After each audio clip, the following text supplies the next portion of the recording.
High rise building में एक conference room के अंदर एक आदमी एक औरत के सामने बैठा है और उनके बाहर स्टाफ खड़ा रहता है। बाहर खड़ी पिंक हेड स्टाफ को अंदर बैठी उस औरत के बारे में क्यूरियोसिटी होती है, जिस पर ब्लैक हेड जवाब देती है कि वो शॉय की गर्लफ्रेंड है और वो उससे ब्रेकअप करने आई है। ये सुनकर पिंक हेयर को यकीन नहीं होता कि वो कंपनी के अंदर ही उससे ब्रेकअप कर रही है, जिस पर वो कमेंट करती है कि ये औरत काफी वाइल्ड है। कॉन्फ्रेंस रूम के अंदर वो औरत शॉय से कहती है कि वो उसके जैसे यूजलेस आदमी के साथ अब और नहीं रह सकती है, जिसे सुनकर वो पूछता है क्यों, जिस पर गुस्से में वो बताती है कि उसका घटिया लुक उसे परेशान करता है और यह सुनकर वो बिल्कुल स्पीचलेस हो जाता है। फिर वो औरत आगे कहती है कि पहले उसने उसके साथ रहने का डिसीजन सिर्फ इसलिए लिया था क्योंकि उसे उसकी कल्टीवेशन पोटेंशियल दिखी थी। भले ही वो किसी डिसेंट कल्टीवेशन यूनिवर्सिटी में नहीं जा पाया, लेकिन फिर भी वो एक डिक्लाइनिंग कल्टीवेटर फैमिली का डिसेंडेंट था। इसके बाद वो कहती है कि वे दोनों काफी समय से साथ थे, लेकिन अब वो नहीं रहना चाहती। वो उसे ब्लेम करती है कि उसने उसकी जवानी के 3 महीने वेस्ट कर दिए और इस वजह से वो कई इमॉर्टल एयर्स को मिस कर गई। ये सुनकर हे खुद को बहुत छोटा फील करता है। फिर वो जवाब देता है कि उसने अपनी सारी सेविंग्स खाली करके उसे स्पिरिट स्टोन्स और हर तरह के स्पिरिचुअल एनर्जी ज्यूल्स दिए थे। यह सुनते ही वो और ज्यादा गुस्सा हो जाती है और फिर कहती है कि उसने जो ट्रैश दिया था उसमें स्पिरिचुअल एनर्जी बहुत वीक थी, जो किसी काम की नहीं थी। इसके बाद वो कंपैरिजन करती है यंग मास्टर लाई द्वारा दिए गए इयरिंग से, जो स्पिरिचुअल एनर्जी से ओवरफ्लोइंग था। वो इयरिंग ईविल को डिस्पेल करता है, बॉडी को प्रोटेक्ट करता है और ब्यूटी तक एनहांस करता है। बाहर खड़ी पिंक हेड गुस्से में अपने हाथ में पकड़ा कंप्यूटर माउस तोड़ देती है, जिसकी आवाज एक्स गर्लफ्रेंड का ध्यान खींच लेती है, जिस पर पिंक हेड उस पर चिल्लाती है कि वो बहुत ज्यादा आगे बढ़ रही है। इसके बाद ब्लैक हेड उसे काम कराने की कोशिश करती है और रीजन देती है कि अभी तक उनकी टीम का मंथली केपीआई पूरा नहीं हुआ है, इसलिए दूसरों के मैटर में पड़ने की जरूरत नहीं है। फिर हे बोलता है अपनी बात क्लियर करते हुए, जिस पर एंग्री एक्स गर्लफ्रेंड उसकी तरफ मुड़ती है। इसके बाद वो उससे कहता है कि उसने जो कुछ भी दिया है वो सब वापस कर दे। यह सुनते ही रेज उसके अंदर फूट पड़ता है और वो कुर्सी से उछलकर खड़ी हो जाती है। उसका पूरा बॉडी गुस्से से कांपता है। फिर वो उसे कर्ज देती है कि वो पूरी जिंदगी लूजर बना रहे और भयानक मौत मरे, और फिर वहां से भाग जाती है। वो जाते जाते हे कहता है कि अगर सामान लाना इनकन्वीनियंट हो तो वो मेल से भेज सकती है, जिस पर वो गुस्से में जवाब देती है कि देने से पहले वो सब नदी में फेंक देगी। यह सुनकर हे पूछता है कि कौन सी रिवर, क्योंकि उन्हें फेंक देना शेम की बात होगी। यह देखकर पिंक हेड को हे इंटरेस्टिंग लगने लगता है। इसके बाद ब्लैक हेड उसे घूरने से रोकती है और वार्न करती है कि अगर उसने और स्लैक किया तो मैनेजर कहीं से भी पॉप आउट हो सकता है। और जैसे ही वो ये कहती है, उसके पीछे से एक आवाज आती है कि वो क्या कर रही है। वो कल्टीवेशन डिपार्टमेंट के मैनेजर जंगजियन होते हैं। वो पूछते हैं कि क्या इस महीने के केपीआईएस पूरे हो गए हैं। वो अभी जवाब ही देने वाली होती है। उसी समय जियान की नजर हे पर पड़ती है, जो सो रहा होता है, जिस पर पिंक हेड एक्सप्लेन करती है कि उसकी गर्लफ्रेंड उसे छोड़कर गई है, इसलिए वो थोड़ा डाउन है, लेकिन थोड़ी देर में ठीक हो जाएगा। जंगजियन इसके बाद कुछ नहीं कहता है। बाद में उसी दिन हे रूफ के एज पर बैठा होता है। तभी कोई उससे पूछता है कि उसने लंच खाया या नहीं, जिस पर वो पीछे मुड़कर देखता है। वो जीकन होता है। वो पूछता है कि उसका मूड ठीक नहीं है क्या, और फिर रिलैक्स करने के लिए उसे एक ड्रिंक ऑफर करता है। हे इस बिहेवियर से कंफ्यूज हो जाता है क्योंकि ये ओल्ड मैन आमतौर पर उसे ग्लेयर करता रहता है और अब अचानक नाइस बन रहा है। कैन खत्म करते करते हे पहले ही ड्रंक हो जाता है। वो खड़ा होकर अपने आर्म्स फैलाता है और चिल्लाता है कि उसकी एक्स गर्लफ्रेंड ने उसका खाना खाया, उसकी ड्रिंक्स पी, उसका सारा पैसा खर्च किया और उस पर चीट भी किया। वो उसे मरने के लिए चिल्लाकर कर्स करता है। ऐसा करने के बाद उसे अच्छा फील होता है। फिर वो एडमिट करता है कि उसे उम्मीद नहीं थी कि जो मैनेजर हमेशा कोल्ड लगता था वो अपने सबो नर्डिनेट्स की इतनी केयर करेगा। अचानक उसे चक्कर आने लगते हैं और उसे रियलाइज होता है कि उस सोडा में कुछ मिला हुआ था। वो कैन को देखता है जिसमें मैनेजर की डेविलिश ग्रिन रिफ्लेक्ट हो रही होती है और फिर वो बेहोश हो जाता है। कुछ घंटों बाद उसका सिर बहुत हैवी फील करता है और जैसे ही वो आंखें खोलता है, खुद को एक क्लिफ के एज पर चेंड पाता है। कोई देखता है कि वो जाग चुका है और वो जीकॉन होता है। हे पूछता है कि क्या कोई मिस्टेक हो गई है। जीकॉन कुछ बताने ही वाला होता है कि हे उसे काटते हुए कह देता है कि उसे S&M में इंटरेस्ट नहीं है। ये सुनकर जीकॉन चिढ़ जाता है और उसे पंच मार देता है। हे को ये फनी लगता है, जिस पर जीकॉन उसे नीचे ध्यान से देखने को कहता है ताकि उसे अपनी सिचुएशन का अंदाजा हो सके।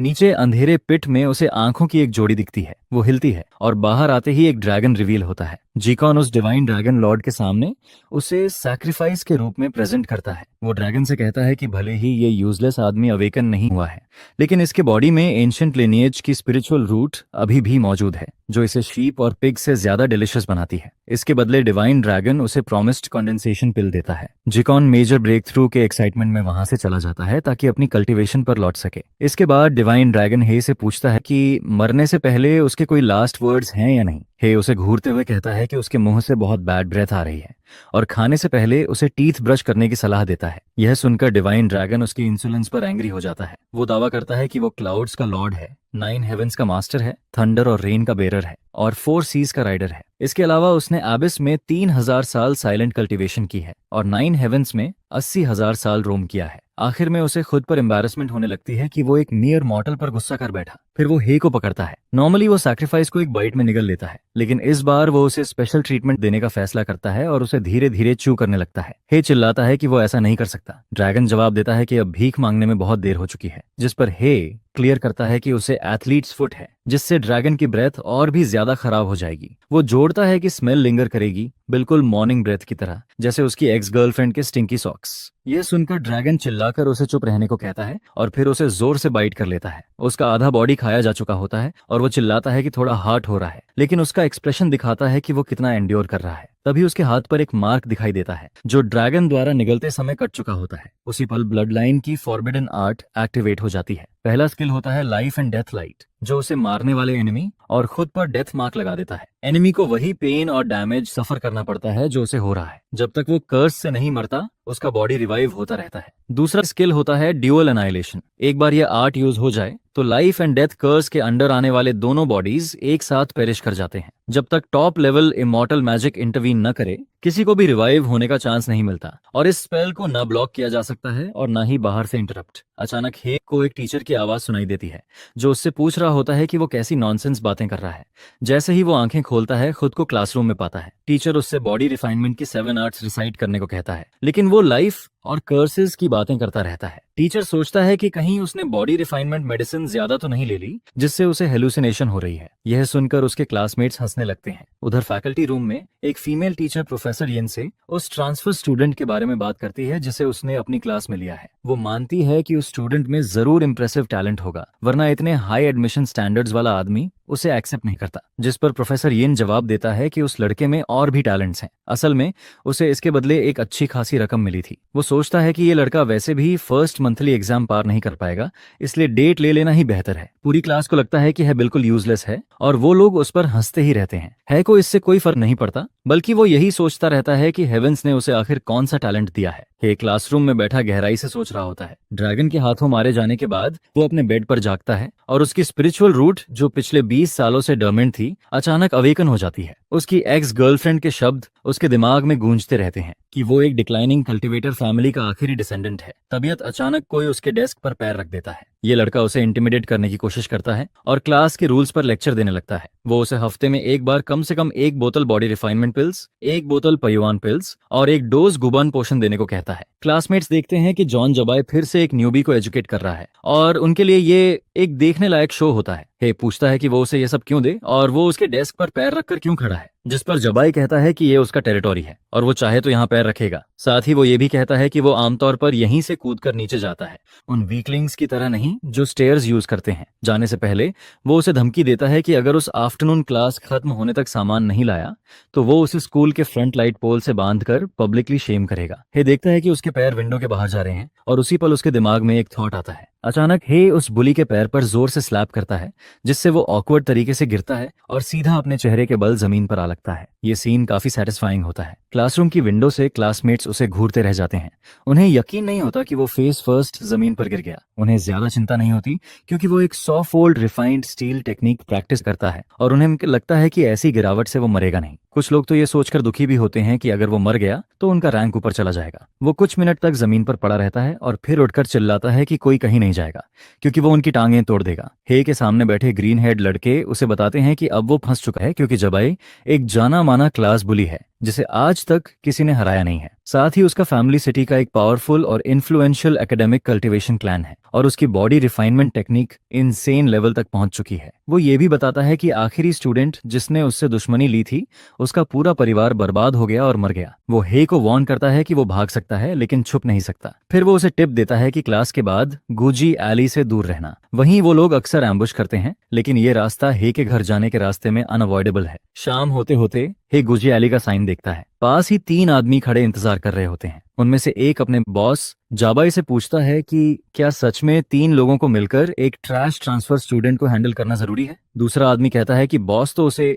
एक हाथ से क्रश कर सकता है, लेकिन खुद करना उसके लेवल से नीचे है, इसीलिए ये काम लैकीज करेंगे। जबाई सोचता है कि वो छोटा बास्टर्ड शायद डर के मारे कांप रहा होगा और एली अवॉइड करने का तरीका सोच रहा होगा, लेकिन इससे फर्क नहीं पड़ता क्योंकि हर डायरेक्शन में उसके लोग हैं, वो भाग नहीं सकता। बॉल्ड लेकी उसे थम्स अप देता है और प्लानिंग की तारीफ करता है। अचानक हे सामने आ जाता है और उनसे पूछता है कि किसने कहा था कि वो छुपने वाला है। बॉल्ड आदमी घूमकर देखता है और हे को अपनी तरफ आते देखता है।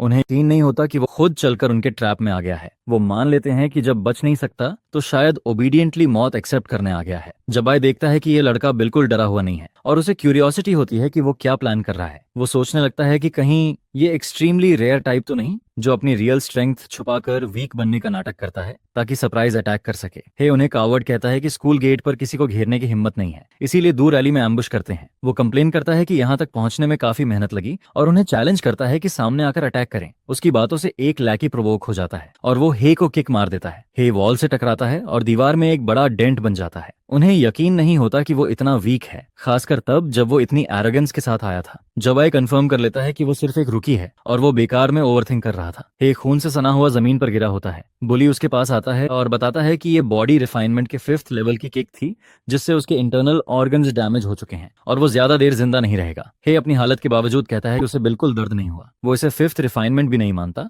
बल्कि इसे किसी ऐसे लूजर की तरह सॉफ्ट और वीक बताता है जो रात में सैकड़ों बार जर्क ऑफ करता हो। यह सुनते ही बुली ट्रिगर हो जाता है। वो चाहता है कि हे की सांसें वहीं रुक जाएं और वो अपने किक से उसका सिर कुचल देना चाहता है। चारों तरफ खून बिखर जाता है। तभी सब कंफ्यूज हो जाते हैं। जाबाई और बॉल्ड आदमी डर के मारे देखते हैं कि एक टांग उड़कर उनके सामने आ गिरती है। फिर वो जोर जोर से चिल्लाता हुआ जमीन पर गिरता है। उसकी कटी हुई टांग से खून बहता रहता है और हे उस पर हंसता है कि उसने अपनी टांग खो दी। अचानक एक औरत वहां प्रकट होती है और वो हे के सामने खड़ी हो जाती है। जबाई को यकीन नहीं होता कि वो पलक झपकते ही कैसे आ गई। औरत की पीठ उनकी तरफ होते हुए भी बॉल्ड आदमी अटैक कर देता है। जबाई चिल्लाता है कि लीथल मूव यूज मत कर वरना पूरा एरिया तबाह हो जाएगा, लेकिन वो फिर भी पर्पल गोल्ड क्लब से डेथ वाला अटैक अनलीश कर देता है। पूरा इलाका एक बड़े एक्सप्लोजन से हिल जाता है। आसपास के सारे रेजिडेंसेस तबाह हो जाते हैं। उसे याद आता है कि घर जाकर उसका ओल्ड मैन आफ्टरमैथ देखकर एक्सप्लोड हो जाएगा। धीरे धीरे स्मोक और डस्ट बैठती है। बॉल्ड आदमी शॉक में रह जाता है। जबाई की भी आंखें फैल जाती हैं और उसका जबड़ा खुला रह जाता है। क्लब सीधा उस औरत के सिर पर गिरता है, लेकिन उसे जरा भी नुकसान नहीं होता। सीन से कुछ पल पहले एक फ्लोटिंग आइलैंड पर पुराने पेड़ के नीचे सिल्वर हेयर्ड औरत और एक व्हाइट क्रेन बैठे होते हैं। वो चाइनीज चेकर्स खेल रहे होते हैं। व्हाइट क्रेन उस औरत से पूछती है, जिसका नाम लॉर्ड डिवाइन ड्रैगन है, कि वो हमेशा ह्यूमन फॉर्म में ही क्यों रहती है। डिवाइन ड्रैगन कहती है कि वो इमॉर्टल पैलेस के टूटे फूटे रूल्स फॉलो नहीं करना चाहती।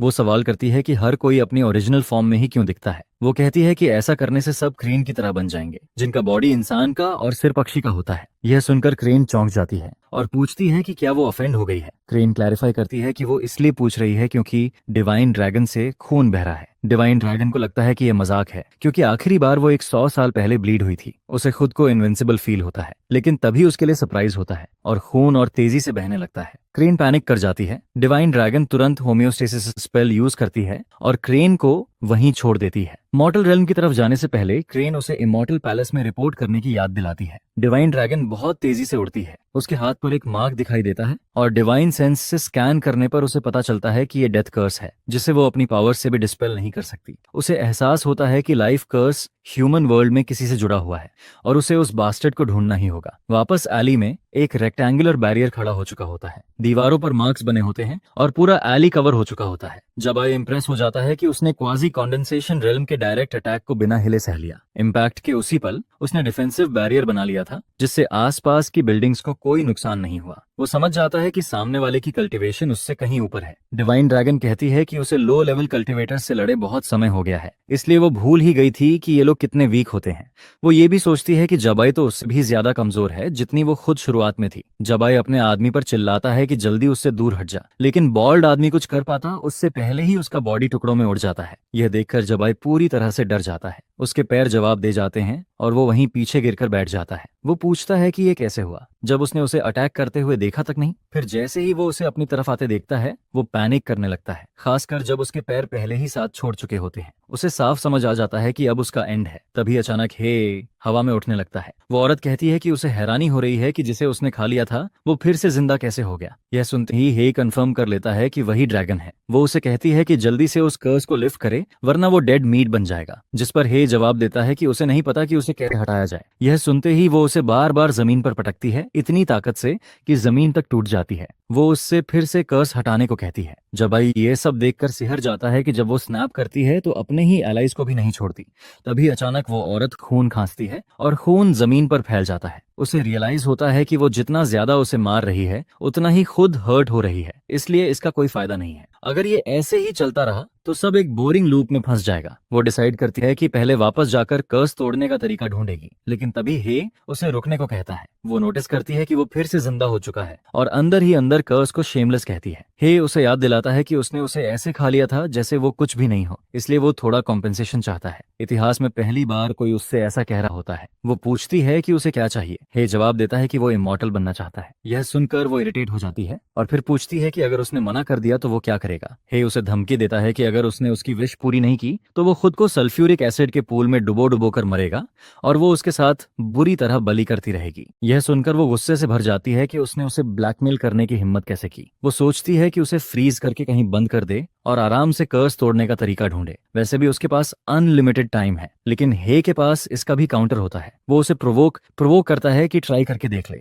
ये उसे और ज्यादा गुस्सा दिला देता है। उसके नीचे एक शैडो बनती है और उसमें से रेड फ्लेम्स निकलती हैं। इसी के साथ वो उसे एक किताब फेंकती है और कहती है कि एक ही स्टेप में इमॉर्टैलिटी पाना इम्पॉसिबल है। वो किताब एक बेसिक कल्टीवेशन मैनुअल होती है जिससे वो धीरे धीरे ट्रेन कर सके। वो ताना मारते हुए कहती है कि ये किसी टैलेंटलेस आदमी के लिए बिल्कुल सही है। भले ही ये इमॉर्टैलिटी गारंटी नहीं करती, लेकिन कम से कम वो किसी अच्छी यूनिवर्सिटी में पहुंच सकता है और फिर उसे कभी खाने या कपड़ों की चिंता नहीं होगी। किताब के कवर पर लिखा होता है एडवांस्ड पेमेंट ऑफ स्किल्स। सिर्फ ये देखकर ही हे समझ जाता है कि ये टेक्निक काफी अमेजिंग है। वो मान लेता है कि कल्टीवेशन इंप्रूव करना ही एकमात्र रियल रास्ता है। अपने मन में वो उसे इडियट कहती है। दुनिया में कुछ भी फ्री नहीं मिलता, इसलिए जब तक वो उससे पूरी तरह छुटकारा नहीं पा लेती वो उससे हर चीज निचोड़ लेगी संयोग से। हे भी बिल्कुल यही सोच रहा होता है। इस बीच जबाई खुद को दीवार से चिपकाकर अपनी मौजूदगी छुपाने की कोशिश कर रहा होता है, लेकिन वो देख लेता है कि वो उसकी तरफ देख रही है। उसे समझ आ जाता है कि अब उसका एंड है, लेकिन वो कहती है कि वो रास्ते में न आने वाली चींटियों को कुचलने की मेहनत नहीं करती,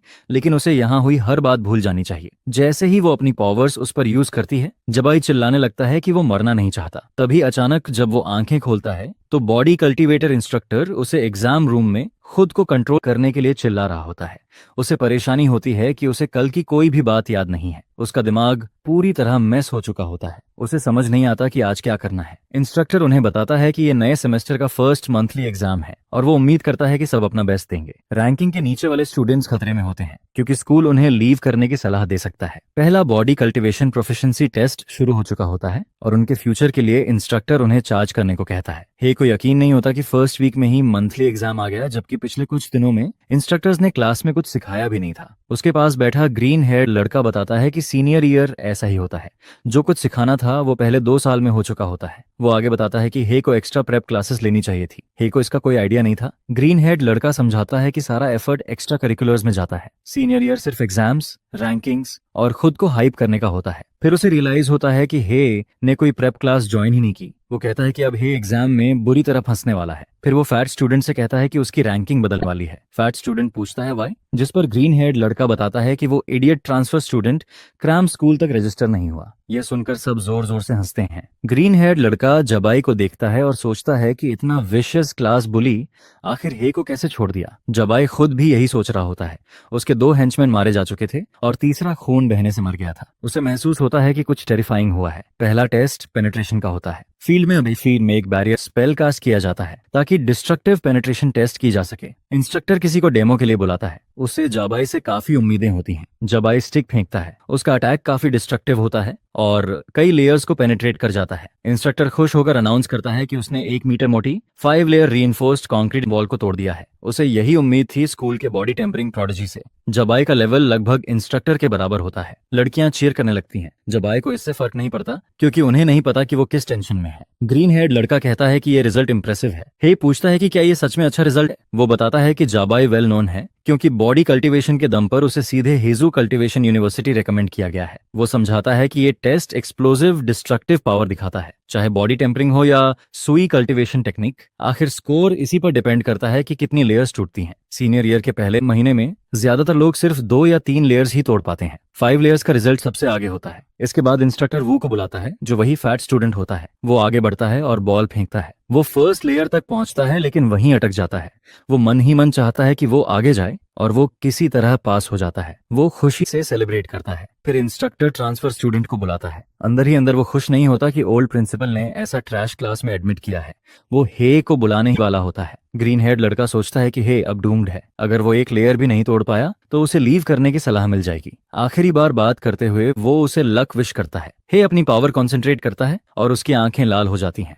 इंस्ट्रक्टर देखता है कि वो खाली हाथ आगे बढ़ रहा है। वो मजाक उड़ाते हुए अनाउंस करता है कि क्लास में अब एक ऐसा प्रोडिजी है जो कुछ नहीं से बना सकता है। यह सुनकर सब हंसने लगते हैं। जबाई भी ताना मारता है कि ऐसे हिडन ड्रैगन के रहते टीचर की सीनियर पोजीशन सिक्योर हो जाएगी। इससे हंसी और तेज हो जाती है। लेकिन तभी सबके सामने हे एक बॉल क्रिएट करता है। फिर वो थ्रो करने की पोजीशन में आता है। वो उसे उठाता है और फेंक देता है। बॉल तेज गति से आगे जाती है और आसानी से वॉल्स को तोड़ती चली जाती है। इंस्ट्रक्टर को यकीन नहीं होता कि उसने रीइंफोर्स्ड वॉल्स को पेनिट्रेट कर दिया है।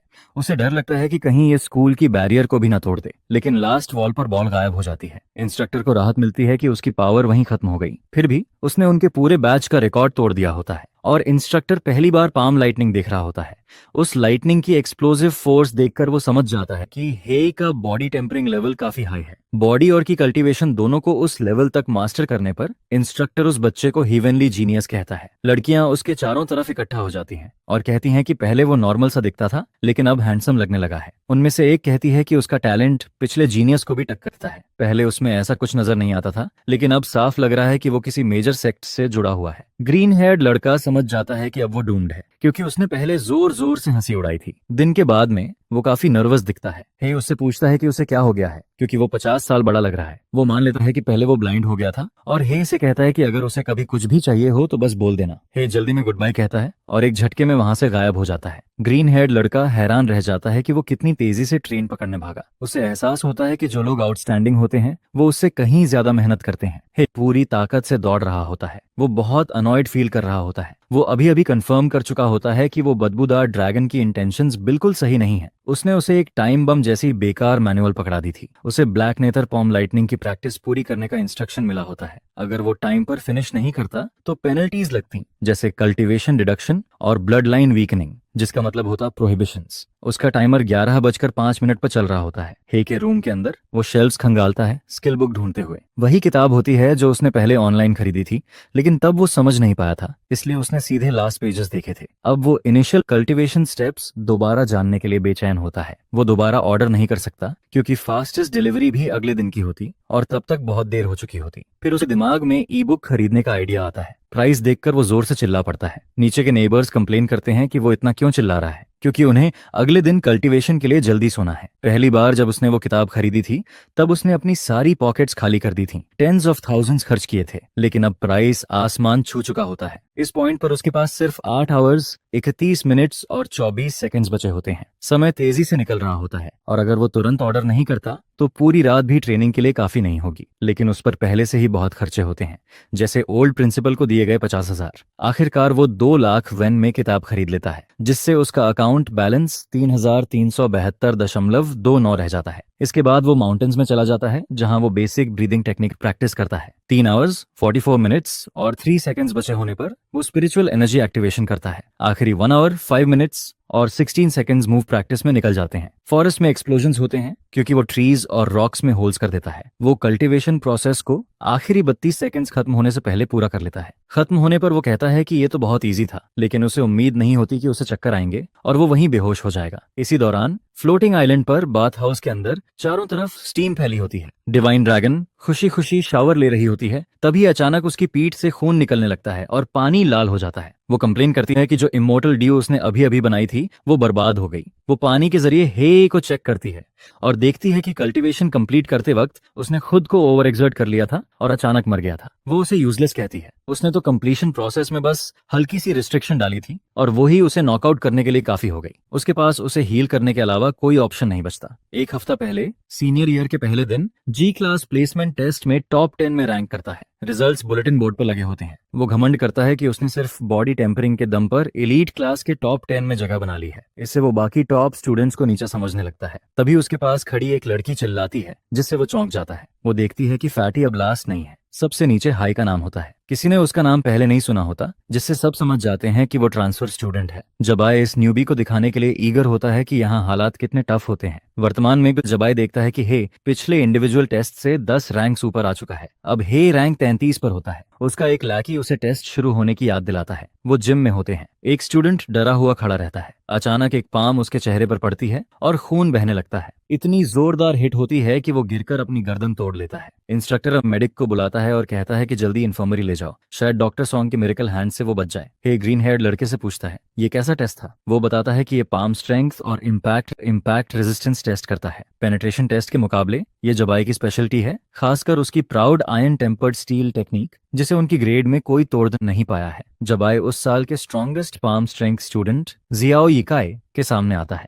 वो खुद को स्ट्रॉन्गर साबित करने के लिए ईगर होता है। यिकाई भी उसकी एरोगेंस की कीमत चुकवाने के लिए डिटरमिन्ड होता है। वो फॉर्ज्ड स्टील पाम यूज करता है। अटैक इतना डिस्ट्रक्टिव होता है कि चारों तरफ डस्ट फैल जाती है। वो कहता है कि आयरन टेम्पर्ड स्टील बस ओवरहाइप्ड है, लेकिन स्मोक हटते ही वो देखता है कि जबाई अब भी खड़ा है। जबाई उसकी टेक्निक का मजाक उड़ाता है और फिर उसे अटैक करता है। यिकाई नीचे गिर जाता है। इंस्ट्रक्टर किसी को बुलाता है और उसे इन्फर्मरी भेजने को कहता है। इसके बाद इंस्ट्रक्टर वू को बुलाता है, लेकिन जबाई सजेस्ट करता है कि पहले हे को बुलाया जाए। हे ओपन सोर्स कल्टीवेशन मेथड और पैटेंटेड कल्टीवेशन मेथड के बारे में सुनकर हैरान हो जाता है। उसका क्लासमेट बताता है कि कल्टीवेशन मेथड्स 2 टाइप्स की होती हैं। ये कॉमन सेंस है, इसलिए वो सोचता है कि हे ने 10th और 11th किस स्कूल से की थी। हे जवाब देता है म्युनिसिपल नंबर 3 हाई स्कूल। ये सुनकर सब समझ जाते हैं कि उसकी फाउंडेशन कमजोर क्यों है। वो एक normal non immortal cultivation high school थी। ग्रीन हेड स्टूडेंट एक्सप्लेन करता है कि open source cultivation methods publicly available होती हैं और कोई भी उन्हें प्रैक्टिस कर सकता है। Patented cultivation methods immortal cultivation patent bureau में रजिस्टर होती हैं। सिर्फ पैटेंट होल्डर या ऑथराइज्ड लोग ही उन्हें यूज कर सकते हैं।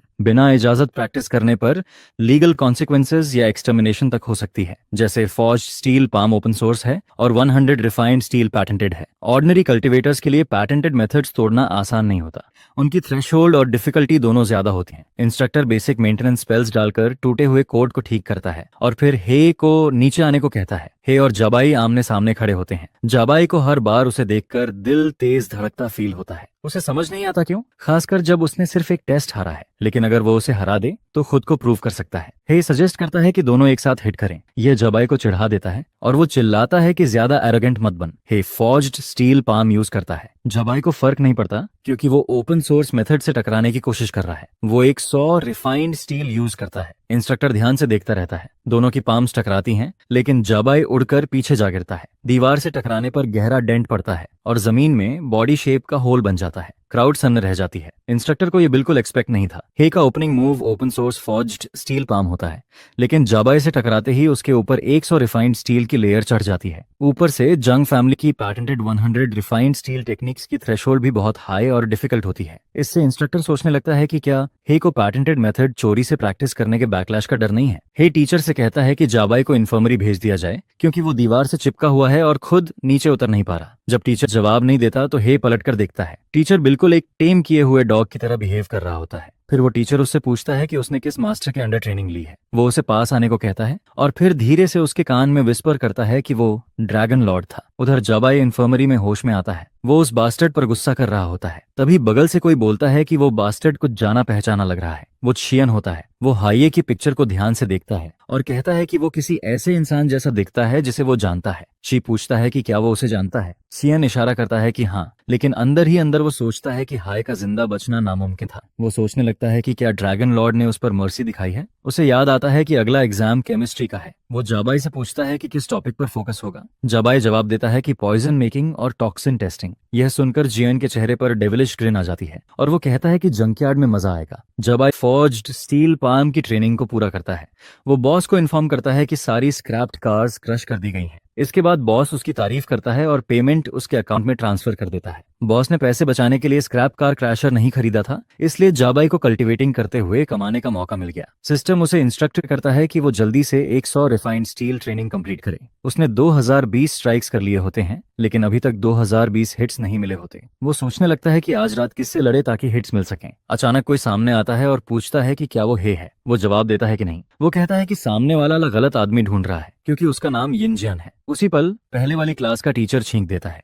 उसे अजीब लगता है कि स्लाइड शो बनाते हुए उसे ठंड कैसे लग गई। वो आदमी चिल्लाकर कहता है कि नाटक करना बंद कर दे, क्योंकि वो उसे जानता है। यंग मास्टर जंग ने उसे सबक सिखाने भेजा है। ये आदमी जंग शिवन होता है, जिसकी cultivation spiritual attraction realm tier 9 की होती है। हे उसकी तरफ बढ़ता है और कहता है कि उसे ये बात पहले ही बता देनी चाहिए थी। वो मना करता है और कहता है कि उसे लगा था कि वो डेट कलेक्टर है। वो चैलेंज के लिए रेडी होता है। जिक्सवन को ये अजीब लगता है कि उसकी कल्टीवेशन ज्यादा होने के बावजूद हे उससे डर नहीं रहा है। स्पिरिचुअल परसेप्शन से देखे तो वो बस स्पिरिचुअल अट्रैक्शन रियल्म में एंटर ही कर रहा है। इससे उसे शक होता है कि शायद वो अपनी रियल कल्टीवेशन छुपा रहा है। बिना ज्यादा सोचे वो पंच मारता है और हे को दूर उड़ा देता है। फिर वो दोबारा चार्ज करता है, ये सोचते हुए कि हे पहले बस एक्टिंग कर रहा था और एक पंच ही काफी होगा। लेकिन जब वो उस पर गिरने वाला होता है तो हे उसे घूरता है और उसे चैलेंज करता है कि अटैक में और पावर डाले। दोनों की फाइट से पूरा फॉरेस्ट गूंज उठता है। हे को फिर से हिट लगती है और उसके बाद एक किक भी पड़ती है। फेस डाउन जमीन पर गिरने के बावजूद हे के चेहरे पर स्माइल होती है, जिसे देखकर जिक्सन कंफ्यूज हो जाता है। उसे पीटा जा रहा होता है, उसकी ऑरा कमजोर होती जा रही होती है, फिर भी उसके चेहरे पर वही क्रीपी एक्सप्रेशन रहता है। आखिरकार जिक्सन डिसाइड करता है कि इंस्टेंट किल अटैक से फाइट खत्म करेगा। थर्ड सीक्वेंस, हे के टॉर्सो पर जोरदार ब्लो पड़ता है और वो उड़कर एक बड़े पत्थर से टकराता है। वो घुटनों के बल गिर जाता है। जिकुआन कमेंट करता है कि आजकल के हाई स्कूलर्स कितने वीक होते हैं, फिर भी टफ बनने का नाटक करते हैं। हे हिलता नहीं है। जब वो चेक करता है तो देखता है कि वो हील हो रहा है। उसकी रिकवरी स्पीड देखकर वो चौंक जाता है। स्पिरिचुअल अट्रैक्शन रेल्म का टॉप टियर फिजिशियन भी ऐसा नहीं कर सकता।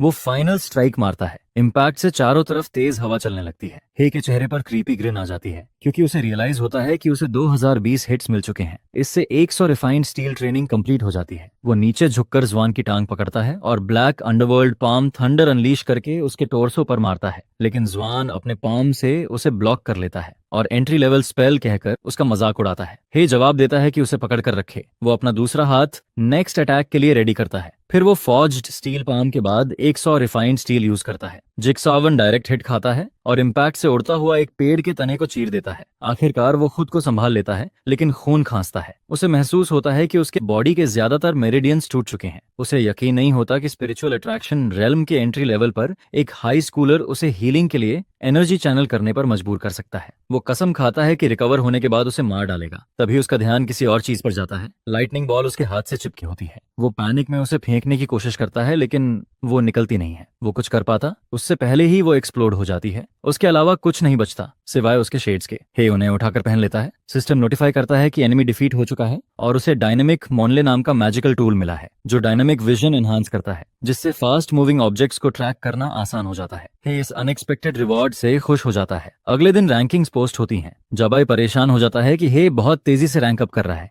वो पहले ही 18th रैंक पर पहुंच चुका होता है। इसके अलावा उसने भेजे गए थग्स को भी निपटा दिया होता है। एक औरत हे को बुलाती है और उससे फास्ट रैंकिंग का सीक्रेट पूछती है। वो एक्सचेंज में यूएन नरिशिंग पिल्स ऑफर करती है। उसे पता नहीं होता कि कुछ लड़कियां उनकी बातें चुपके से सुन रही हैं। वो उसे गांव फे कहकर बुलाती हैं और उसके प्लान को लॉस वाला ट्रेड बताती हैं। बाद में क्लास शुरू होती है। ये केमिस्ट्री क्लास होती है, टीचर जॉनकिंग यन के अंडर। उस दिन पॉइजन मेकिंग और पॉइजन डिटेक्शन स्किल्स डेमोन्स्ट्रेट करनी होती हैं। टीचर समझाती है कि फ्यूचर में डेंजरस करियर्स में जाने पर कोवर्कर्स, सबऑर्डिनेट्स, बॉसेस और राइवल्स से ट्रिक्स झेलनी पड़ेंगी। अगर वो जॉब पर अचानक मरना नहीं चाहते तो एग्जाम में पूरी ताकत लगानी होगी। हर स्टूडेंट को कई सैंपल्स दिए जाते हैं। एग्जाम खत्म होने से पहले उन्हें आइडेंटिफाई करना होता है कि कौन सा पॉइजनस है। नॉन टॉक्सिक आइटम्स उन्हें निगलने होते हैं और फाइनल ग्रेड डिटेक्शन स्पीड और एक्यूरेसी दोनों पर डिपेंड करती है। अगर कोई पॉइजन का नाम भी बता दे तो एक्स्ट्रा क्रेडिट मिलता है। जबाई अपने सेकंड ब्रदर की मदद से हाई की पूरी ट्रे टैम्पर कर देता है। उसे उम्मीद होती है कि हे डेंजरस करियर तक पहुंचेगा ही नहीं, क्योंकि वो यहीं मर जाएगा। इतनी सारी तेज स्मेल वाली चीजें मिलाकर रखी जाती हैं ताकि वो स्मेल से पॉइजन आइडेंटिफाई न कर सके। ट्रे में हुटूनिया dumplings, stinky tofu, durian, fermented bean juice रखा होता है। अगर वो किसी और तरीके से पॉइजन पहचानने की कोशिश करे तब भी सफल नहीं होगा, क्योंकि पॉइजन को अच्छी तरह डिस्गाइज किया गया होता है। उसे अपने फैमिली के पॉइजन मास्टर पर पूरा भरोसा होता है और वो कॉन्फिडेंट होता है कि केमिस्ट्री टीचर भी इसे डिटेक्ट नहीं कर पाएगी। ग्रीन हेयर्ड लड़का इस फील्ड में खुद को एडवांटेज में महसूस करता है। वो सूंघना शुरू करता है और फैटी खाने पर केमिकल डालता है। एक लड़की लाइटनिंग यूज करके पॉइजन डिटेक्ट करती है। टीचर चिंगन उसे देखती है और इम्प्रेस्ड होती है कि वो अब भी पॉइजन डिटेक्शन में एक्सीलेंट है। जब वो देखती है कि हाये कुछ नहीं कर रहा है जबकि बाकी सब स्टार्ट कर चुके हैं, तो वो उसके पास जाती है। जबाई ये सब सुन लेता है और सोचता है कि हे के पास करने को कुछ भी नहीं है। उसे समझ नहीं आ रहा होगा कि क्या चुने, और अब वो जो भी खाएगा मरेगा ही। उधर हे फ्लोटिंग आइलैंड पर खाना उठाता है। डिवाइन ड्रैगन वहां फिशिंग कर रही होती है, लेकिन थॉट्स में खोई होती है। गॉड बनने के बाद उसकी जिंदगी बोरिंग हो गई होती है और उसके पास करने को सिर्फ फिशिंग बची होती है। आराम से बैठे बैठे अचानक उसकी आंखों और नाक से खून बहने लगता है। 5 मिनट पहले हे अपनी ट्रे का सारा खाना खा चुका होता है। टीचर चिंगान को यकीन नहीं होता कि उसने क्या किया है। वो पूछती है कि क्या उसे सच में पता है कि वो क्या कर रहा है, क्योंकि वो इससे मर भी सकता है। टीचर को राहत मिलती है कि उसने ऐसे इडियट्स को पहले ही एंटिसिपेट कर लिया था और डोसेज को सख्ती से कंट्रोल किया था। वो उसे अश्योर करती है कि ये लीथल नहीं है, लेकिन उसे सीरियस डायरिया के लिए तैयार रहना चाहिए। जबाई ग्रिन करता है, क्योंकि उसे लगता है कि ये बस विशुअल थिंकिंग है। उसने हर एक फूड आइटम को पॉइजन किया था और वो किसी को 5 बार मारने के लिए काफी था। हे का चेहरा पीला पड़ जाता है और उसकी आंखों, कानों, नाक और मुंह से खून बहने लगता है। फिर वो वहीं गिरकर मर जाता है। टीचर चिंगान उसकी पल्स चेक करती है और उसकी डेथ अनाउंस कर देती है। एक स्टूडेंट को चिंता होती है कि स्कूल हेडलाइंस में आ जाएगा। दूसरा स्टूडेंट कहता है कि ऐसा नहीं होगा, क्योंकि वो ना किसी मेजर सेक्टी से है और ना ही कोई टॉप स्कॉलर है। सीनियर ईयर में स्टूडेंट का मरना काफी कॉमन माना जाता है। रैंक 19 वाला स्टूडेंट खुश हो जाता है, क्योंकि अब वो आसानी से ऊपर चढ़ सकता है। टीचर चिंगन जहां प्रमोशन इवैल्यूएशन को लेकर वरीड होती है, वहीं वो उस इंसान पर फ्यूरियस होती है जिसने उसके एग्जाम से छेड़छाड़ की। उसके दिमाग में सबसे पहले कर्स्ड पीई टीचर आता है, क्योंकि वो टाइटल के लिए उससे कम्पीट करता रहता है। उसी वक्त जब वो उस पर शक कर रही होती है, हे रिकवर कर चुका होता है। जैसे ही उसे पता चलता है कि वो जिंदा है, वो चौंक कर खड़ी हो जाती है। अपने पूरे करियर में ये पहली बार होता है जब उसने ऐसा कुछ देखा है। उसे यकीन नहीं होता कि उसने उसे फूल कर दिया। हे रिपोर्ट करता है कि सारे 5 आइटम्स पॉइजन थे, जिनमें एंटेक डिस्पर्सिंग पाउडर भी शामिल था। उसकी हथेली पर कुछ लेटर्स उभर आते हैं। फिर वो बताता है कि आखिरी वाला एयर एंडिंग पॉइजन था। जबाई को यकीन नहीं होता। वो नर्वस हो जाता है। उसने पूरी तैयारी की थी, यहाँ तक कि अपने सेक्रेटरी से कंडेंसेशन रेल्म के एक्सपर्ट को भी ढूंढा था। उसने बैकग्राउंड चेक भी करवाया था और कुछ भी सस्पिशियस नहीं मिला था। इसलिए ये एक बड़ा पजल बन जाता है कि एक nameless nobody condensation realm experts के पॉइजन से कैसे बच गया। उसी दिन बाद में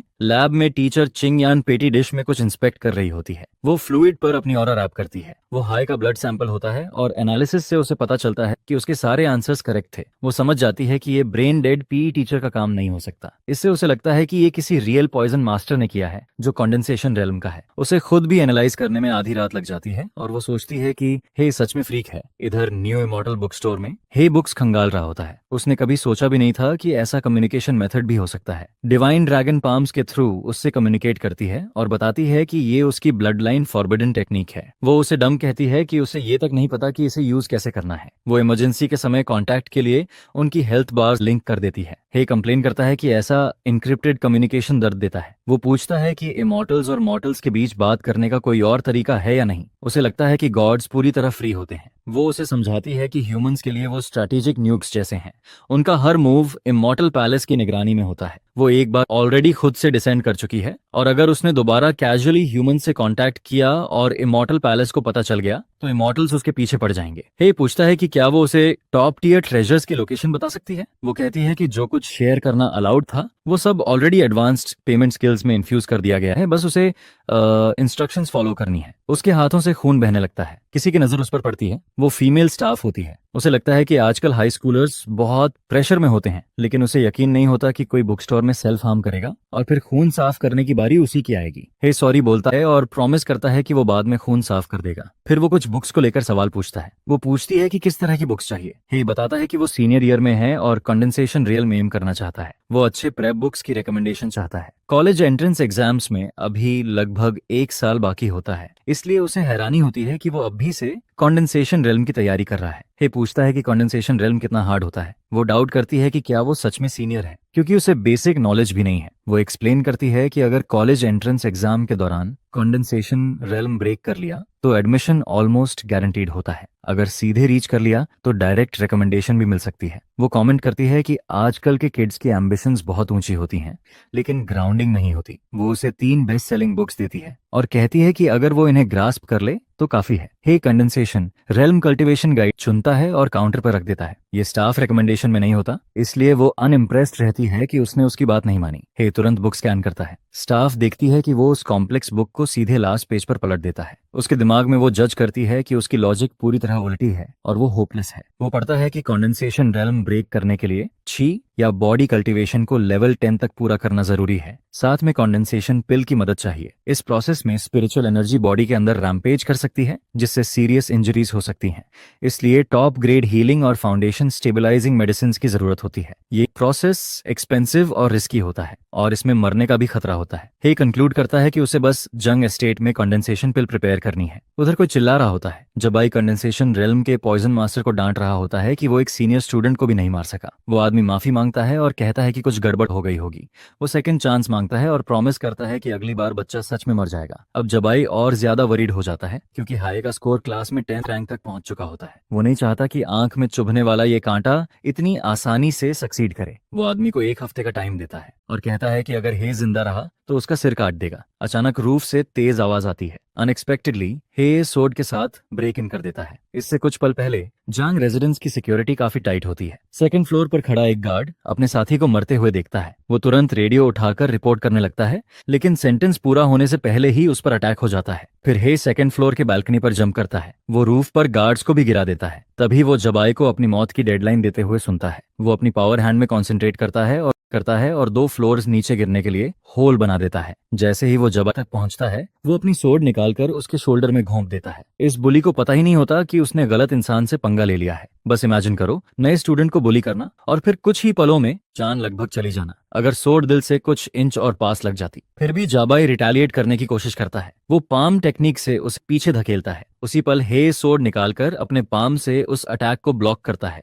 और जी कई वॉल्स तोड़ता हुआ पीछे जा गिरता है। आखिरी वॉल पर गहरा डेंट बन जाता है। तभी हाई की तरफ नीडल्स फेंकी जाती हैं। वो स्किलफुल्ली स्वॉर्ड से ब्लॉक करता है, हालांकि वो थोड़ा कॉट ऑफ गार्ड हो जाता है। फिर एक आदमी यूनिक वेपन से उस पर वॉर करता है। वो स्टाफ जैसा होता है जिसके मेटालिक एंड फ्लावर की तरह खुलते बंद होते हैं। हे सोर्ड से उसे ब्लॉक करता है, लेकिन आदमी वेपन का बटन दबाता है और उससे एक ब्लेड निकलती है जो सीधा उसकी आंख की तरफ जाती है। हे थोड़ा साइडवेज मूव करता है, जिससे बस हल्की सी स्क्रैच लगती है। आदमी पीछे हट जाता है। वो आदमी इंट्रूडर को पहचान लेता है, वही हाई स्कूल स्टूडेंट जो उसके पॉइजन से लकी तरीके से नहीं मरा था। वो उसे ढूंढने ही वाला था और वो खुद उसके सामने आ गया। वो बताता है कि जो वेनम नीडल उसने पहले छोड़ी थी वो मामूली नहीं थी। वो एंसेस्ट्रल रेसिपी से बनाई गई थी, जिसकी टॉक्सिसिटी बिल्कुल अलग लेवल की थी। आमतौर पर यह ब्रैट के लिए इंस्टेंट डेथ होती। हाई की चीख से खून बहता है, लेकिन वो बस उसे घूरता है, जिससे पॉइजन मास्टर को अनईजी फील होता है और तभी हाई गायब हो जाता है। एक पल में वो जबाई के सामने पहुंच जाता है और सोर्ड उसकी तरफ तान देता है। वो उसे स्टैब करने की कोशिश करता है, लेकिन हे इवेट कर लेता है। फिर वो अपनी सोर्ड घुमाता है, लेकिन उसे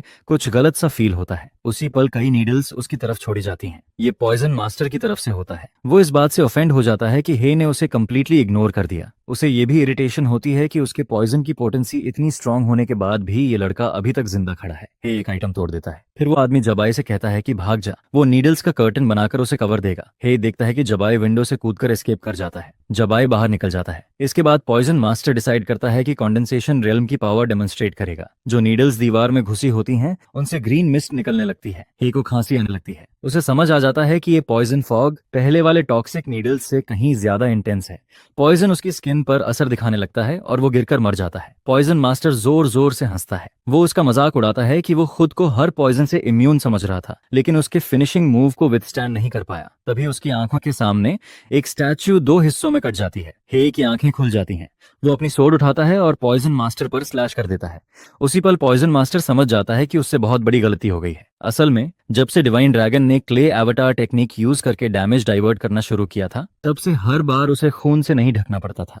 लेकिन एक साथ 2 एवाटार्स डिस्ट्रॉय हो जाना उसे सिग्नल दे देता है कि हे किसी ट्रिकी सिचुएशन में फंस गया है। इसलिए वो खुद चेक करने का फैसला करती है। वो देखती है कि हे किसी पर स्लैश कर रहा है। पॉइजन मास्टर को यकीन नहीं होता कि कंडेंसेशन रेल्म का कल्टीवेटर स्पिरिचुअल अट्रैक्शन रियलम वाले के हाथों मारा गया है। वो बहुत ज्यादा ब्लड कर चुका होता है। जब हे चेक करता है तो उसकी पल्स नहीं होती। हे उसे लूट करता है क्योंकि आइटम्स भले यूजलेस हों लेकिन कैश में बदले जा सकते हैं। उधर जाबाई पहाड़ों के बीच सड़क किनारे हांफता हुआ भाग रहा होता है। वो पूरी तरह आउट ऑफ ब्रेथ होता है। भागते भागते वो अपना फोन भी भूल जाता है, इसलिए उसे एक कार रोककर फोन उधार लेना पड़ता है ताकि बैकअप बुला सके। वो उस ट्रांसफर स्टूडेंट पर आग बबूला होता है। उसे यकीन नहीं होता कि वो जंग फैमिली से बदला लेने की हिम्मत कर गया। वो सोचता है कि जैसे ही फैमिली के असैसिन्स इकट्ठा होंगे वो उसे मारेगा और उसका पूरा फैमिली वाइप आउट कर देगा।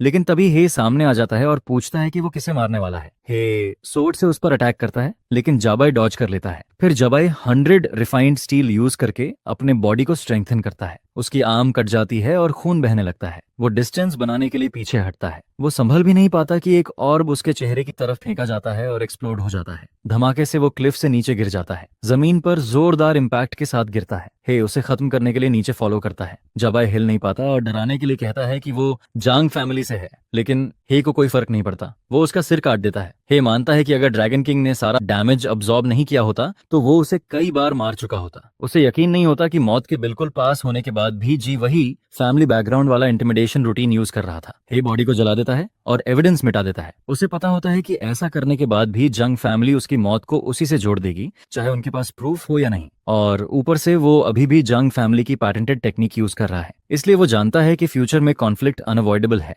लेकिन उसे सेटिस्फैक्शन होती है कि उसका रिवेंज बेकार नहीं गया। जल्दी निकलने के बावजूद वो कुछ वैल्यूएबल चीजें उठा लाता है। ये कंडेंसेशन पिल्स होती हैं और उसे 3 मिलती हैं। उसे पता होता है कि जबाई के भाई को एक पिल के लिए ड्रैगन किंग को सैक्रिफाइसेस देनी पड़ी थी। उसे मेजर सेक्ट के डिसाइपल्स के बीच के कॉम्प्लिकेटेड रिलेशनशिप्स का अंदाजा लग जाता है। वो गोल्ड, सिल्वर, ट्रेजर्स, टैलिस्मन्स और स्टैंडर्ड ब्लेड्स जैसी चीजें भी उठा लेता है। वो प्लान करता है कि बाद में सब बेच देगा। सिस्टम को जैसे ही सेल शब्द डिटेक्ट होता है वो एक सेल्स सिस्टम ऑफर करता है। एडवांस्ड पेमेंट स्किल्स मिलने के बाद से सिस्टम जैसे पॉपअप्स आने लगे होते हैं। हे मान लेता है कि ये सब उस स्टिंकी ड्रैगन की डिजाइन है। अब तो ये ई कॉमर्स प्लेटफॉर्म के बिग डेटा के साथ और भी क्रेजी हो गया होता है। तभी उसे याद आता है कि उसे जल्दी से ब्राउजिंग हिस्ट्री डिलीट करनी चाहिए। उसके सामने एक व्हील आ जाता है जिसमें कल्चरेशन टेक्निक, मैजिक आर्टिफैक्ट जैसे ऑप्शंस होते हैं। वो सेल पर क्लिक करता है। डायनामिक मॉनले, horizontal blade, poison lotus, gold bars और बाकी सारा जंक सेल हो जाता है। उसके अकाउंट में 1,54,178 क्रेडिट हो जाते हैं। तभी सिस्टम चमकता है। Heaven opening blade 1 million watts में सेल पर होता है। उसे गुस्सा आता है कि सब कुछ मिलाकर 1.05 मिलियन में बिक गया, लेकिन एक सिंगल प्रीमियम ब्लेड के लिए 1 मिलियन मांगे जा रहे हैं। उसे बाहर ऐसे ही आर्टिफैक्ट सस्ते में मिलने की याद आती है। वो इसे सीधा रॉबरी कहता है। बात ये नहीं होती कि वो अफोर्ड नहीं कर सकता, बल्कि ये वर्थ इट नहीं होता। वो कुछ और चेक करने का फैसला करता है। पॉकेट पैंट्स 50,000 में होती हैं। ये ड्यूरेबल और टियर रेजिस्टेंट होती हैं। दोनों साइड पॉकेट्स स्पेशल बैग्स होते हैं जिनमें काफी सामान रखा जा सकता है। उसे ये काफी यूजफुल लगती हैं। वो 1 लाख युआन खर्च करता है और बैलेंस 9,54,718 युआन बचता है। वो बॉइलिंग ब्लड नाम का प्रीमियम आइटम भी देखता है जिसकी कीमत 6 लाख युआन होती है। इसमें जितना ज्यादा खून बहता है उतना ही उसका अटैक स्ट्रांग होता है। एक और आइटम होता है स्विफ्ट आई कॉन्टैक्ट लेंस, जिसकी कीमत 50,000 युआन होती है। ये डायनामिक विजन को 50% एनहांस करता है, जिससे फास्ट मूविंग ऑब्जेक्ट्स आसानी से दिखते हैं। एंटी इम्पैक्ट शर्ट भी होती है 1 लाख युआन की। ये टी शर्ट उससे भी ज्यादा टफ होती है, जिससे फाइट में कपड़े फटने की चिंता नहीं रहती। ग्रिप शूज भी होते हैं 2 लाख के। इनमें सुपर ट्रैक्शन सोल्स होते हैं। स्पिरिचुअल पावर एक्टिवेट करने पर ये सरफेसेस से चिपक सकते हैं। एक्चुअल इफेक्ट यूजर की कल्टीवेशन पर डिपेंड करता है। टोटल मिलाकर वो 9,50,000 युआन खर्च कर देता है और उसके पास सिर्फ 4,718 युआन बचते हैं, जिसे देखकर वो रो पड़ता है। उधर डिवाइन ड्रैगन मुस्कुरा रही होती है, लेकिन वो तय कर लेती है कि जिसने उस पर ब्लड कर्स डाला है उसे इतनी आसानी से मरने नहीं देगी। किसी ने लॉर्ड ड्रैगन किंग को बुलाया होता है। वो एक कैट होती है और रिपोर्ट करती है कि ह्यूमन के ब्लड कर्स को तोड़ने का तरीका मिल गया है। डिवाइन ड्रैगन कैट के साथ ऑल्टर की तरफ जाती है। कैट बताती है कि वो ब्लड लाइन कोई खास नहीं है। हाये के एंसेस्टर्स सिर्फ लो लेवल डीमन बीस्ट्स पर ही ब्लड कर्स डाल पाते थे। वो बीस्ट्स ट्रांसफर डैमेज सह नहीं पाते थे, इसलिए उसके एंसेस्टर्स अक्सर लो लेवल फाइट्स में जल्दी मर जाते थे। इसी वजह से किसी भी सेक्टी ने कभी उसकी ब्लड लाइन में इंटरेस्ट नहीं लिया। मॉर्टल वर्ल्ड में वो हमेशा नोबडी रहा है। डिवाइन ड्रैगन पूछती है कि जब वो सेलेस्टियल और ड्रैगन किंग है तब उस पर ब्लड कर्स कैसे लग गया। कैट अंदाजा लगाती है कि जब वो मॉर्टल रेल्म में उतरी थी तब सेलेस्टियल एम्परर के रिस्ट्रिक्शन स्पेल ने उसकी कल्टीवेशन को जबरदस्ती बहुत नीचे गिरा दिया था। साथ ही उस वक्त लड़के की जिंदा रहने की इंटेंस विल ने उसके ब्लड कर्स की अपर लिमिट बढ़ा दी। फिर भी कर्स उसकी कल्टीवेशन पर डिपेंड करता है। स्पिरिचुअल अट्रैक्शन रेल्म का कल्टीवेटर उसकी हेल्थ बार का बहुत छोटा हिस्सा ही टैप कर सकता है। जैसे ही वो हिस्सा खत्म होता है, लड़का मर जाएगा। मैजिक सर्कल लगभग रेडी हो जाती है। कैट उसे फॉर्मेशन के सेंटर में खड़े होने को कहती है। मैजिक सर्कल्स उसके ऊपर बन जाते हैं। तभी उसके बॉडी से कुछ निकलते वक्त उसे अनबेरेबल पेन होती है और वो चीख उठती है। उधर अर्थ पर सब शांत होता है। हे गहरी नींद में होता है और वो लाइन हे के बॉडी में एंटर कर जाती है। डिवाइन ड्रैगन देखती है कि ब्लड कर्स ने एक टैंजिबल फॉर्म ले लिया है। वो अपनी पावर हाथ में कंडेंसे करके उसे काटने की कोशिश करती है, लेकिन तभी कोई डोर नॉक करता है। वो एक मैसेंजर होता है। वो बताता है कि सेलेस्टियल मिनिस्टर उसे बुला रहे हैं। कैट को कंफ्यूजन होती है कि मैसेज टैलिस्मैन से नहीं भेजा गया बल्कि पर्सनल एनवॉय भेजा गया है। डिवाइन ड्रैगन पूरी तरह ऑन गार्ड रहती है क्योंकि ये विजिटर अच्छे इरादों से नहीं आया होता है। डिवाइन ड्रैगन थ्रोन के सामने खड़ी होती है, लेकिन थ्रोन खाली होता है। तभी अचानक कोई उससे पूछता है कि क्या वो वहां बैठना चाहती है। थ्रोन के राइट साइड पर एक आदमी प्रकट होता है। वो उसे बताता है कि सेलेस्टियल एम्परर कई सालों से सामने नहीं आया है, इसलिए थ्रोन बहुत समय से खाली पड़ा है और अगर वो थोड़ी देर वहां बैठ जाए तो कोई नुकसान नहीं होगा। डिवाइन ड्रैगन स्कॉफ करती है और कहती है कि हर इमॉर्टल जानता है कि वही सबसे ज्यादा ईगर रहता है वहां बैठने के लिए। वो उसे वार्न करती है कि ऐसे माइंड गेम्स उसके साथ न खेले और सीधे बताए कि उसे वहां क्यों बुलाया गया है।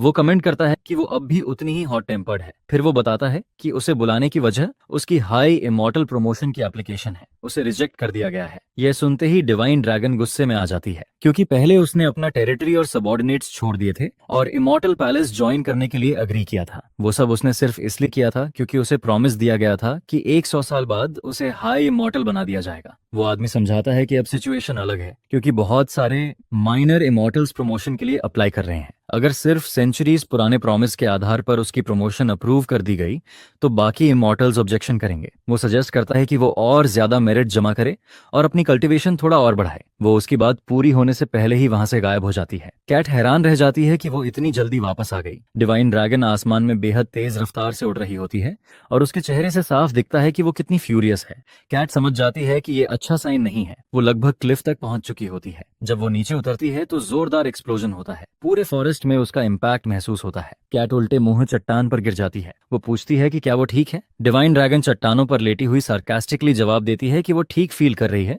बस थोड़ा रिस्ट्रेन्ड महसूस हो रहा है। कैट को यकीन नहीं होता कि वो रिस्ट्रेन्ड है जब उसने पूरा माउंटेन तोड़ दिया है। उसकी फ्री रेंज खत्म हो चुकी है। अब समय आ गया है उस म्यू को और जोर से धकेलने का। उधर ह्यूमन रेल्म के फॉरेस्ट में हे ट्रेनिंग कर रहा होता है और पास बैठा बर्ड अनॉयड हो जाता है क्योंकि उसे सोने नहीं मिल रहा। आखिरकार सिस्टम नोटिफाई करता है कि spirit attracting breathing technique complete हो चुकी है। अब कंडेंसेशन रेल्म में जाने के लिए उसकी फाउंडेशन और भी सॉलिड हो जाती है। ये सब होने के बाद कंडेंसेशन रेल्म के एडवांस्ड पेमेंट के साथ सब एलिमेंट्स रेडी होते हैं। बस कुछ एसेंशियल फॉलोअप कल्टीवेशन बाकी रहती है।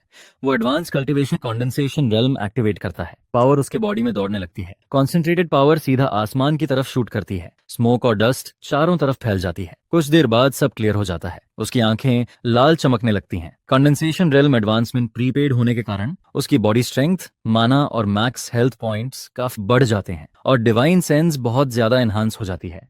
कॉम्प्रिहेंशन एबिलिटी भी काफी बूस्ट हो जाती है। उसके साथ ही कंडेंसेशन रेल्म की एक्सक्लूसिव टेक्निक्स, आर्टिफैक्ट्स और आइटम्स अनलॉक हो जाते हैं। सिस्टम उसे बताता है कि कंडेंसेशन रेल्म के कंडीशंस पूरे करने हैं, जिनमें एक condensation pill, 10 superior foundation stabilising pills, 3 bottles superior spiritual herb extract और स्पिरिट अट्रैक्टिंग रेल्म के 10 लेयर्स शामिल हैं। वो हैरान हो जाता है कि बस इतना ही, क्योंकि ये सब उसके पास पहले से होता है। ये उसकी सोच से भी ज्यादा आसान लगता है, लेकिन उसी वक्त वो खुद को जिंक्स कर देता है। साइड क्वेस्ट सामने आ जाता है। उसे इंस्ट्रक्ट किया जाता है कि टाइम लिमिट के अंदर हेमोरेज कर्स झेलते हुए सीक्रेट रेल्म क्लियर करे। मिशन के बाद कंडेंसेशन रेल्म के एडवांस पर इंटरेस्ट के रूप में उसकी कल्टीवेशन और मेरिट का 30% डिडक्ट किया जाएगा। बाद में रिपेमेंट कॉम्पाउंड इंटरेस्ट के साथ होगी। उसे नहीं पता होता कि ये डीमन केव कहाँ है। तभी अचानक एक रेड ग्लो दिखाई देता है। उसके नीचे मैजिक सर्कल बन जाती है। वो पैनिक कर जाता है क्योंकि वो अभी रेडी नहीं होता। गिरते ही 20 मिनट का टाइमर स्टार्ट हो जाता है। वो कंप्लेन करता है कि ये कितना इंटेंस है, खासकर तब जब वो स्पाइक्स पर गिर रहा होता है। वो अपनी एनर्जी हाथों और पैरों में कंसंट्रेट करता है ताकि दीवार पकड़ सके।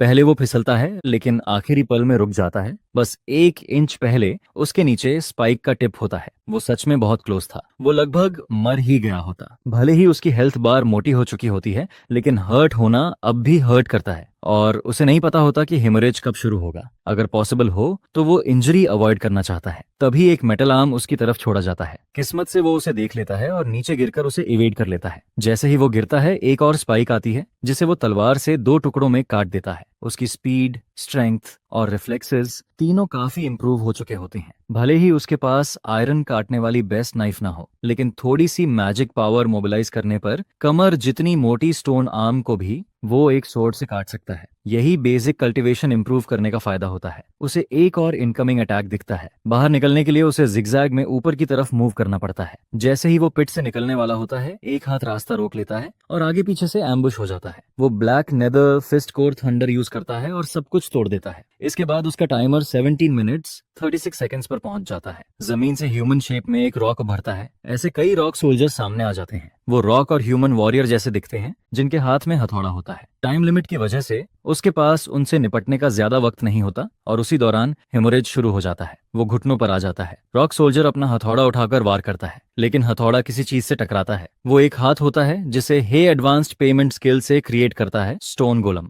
भारी ब्लड लॉस की वजह से बॉइलिंग ब्लड एक्टिवेट हो जाता है, जिससे उसका अटैक पावर बढ़ जाता है। वो डैगर से रॉक सोल्जर को 2 हिस्सों में काट देता है। सिस्टम उसे स्टोन गोलम ट्रेनिंग कंप्लीट करने का इंस्ट्रक्शन देता है। उसे गोलम को कंट्रोल करके अलग अलग अटैक टेक्निक्स यूज करनी होती हैं। उसकी प्रोग्रेस 0-5 पर होती है। वो गोलम हैंड रिलीज करता है और सारे रॉक सोल्जर्स को डिफीट करता है। वो एक को क्रश करता है और बाकी को गोलम हैंड से पंच कर देता है। गोलम हैंड हवा में उड़ जाती है। इसी दौरान दूसरी जगह जिकियन एक चेन्ड औरत को थप्पड़ मारकर होश में लाता है। वो औरत होश में आती है और खुद को एक क्रीपी ऑल्टर के सामने तपाती है। उसने तो बस सोडा पिया था, इसलिए उसे समझ नहीं आता कि वो ऐसी जगह कैसे पहुंच गई। वो अपने मैनेजर जिकियन से पूछती है कि ये सब कैसे हुआ। जिकियन इरिटेट होता है क्योंकि कंडेंसेशन पिल लेने के बाद भी उसका ब्रेक थ्रू नहीं हुआ था और ड्रैगन भी अब उसके ऑफरिंग्स का जवाब नहीं दे रहा था। इसी वजह से वो डिसाइड करता है कि किसी दूसरे डेटी से कंडेंसेशन पिल मांगने के लिए सैक्रिफाइस देगा। ब्लैक हेयर्ड औरत, जो उसकी सबॉर्डिनेट होती है, ये समझते ही पैनिक कर जाती है कि उसे सैक्रिफाइस किया जा रहा है। उसे यकीन नहीं होता। वो कहती है कि वो 3000 वॉट महीने की नौकरी में जानवरों की तरह काम करती रही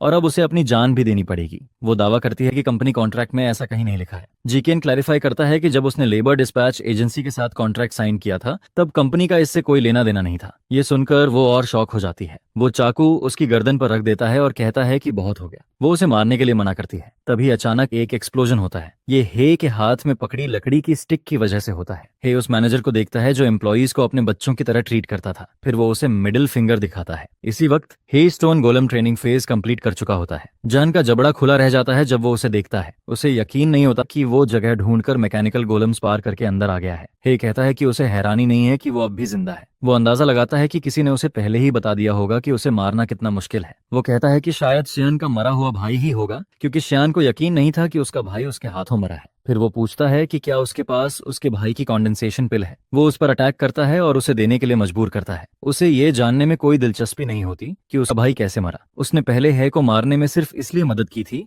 ताकि उसकी और अपने भाई की इज्जत बची रहे। इसी के साथ आज की ये वीडियो खत्म होती है। अब हम मिलेंगे नेक्स्ट वीडियो में। तब तक के लिए चैनल को सब्सक्राइब और वीडियो को लाइक करना ना भूले। And finally, bye bye.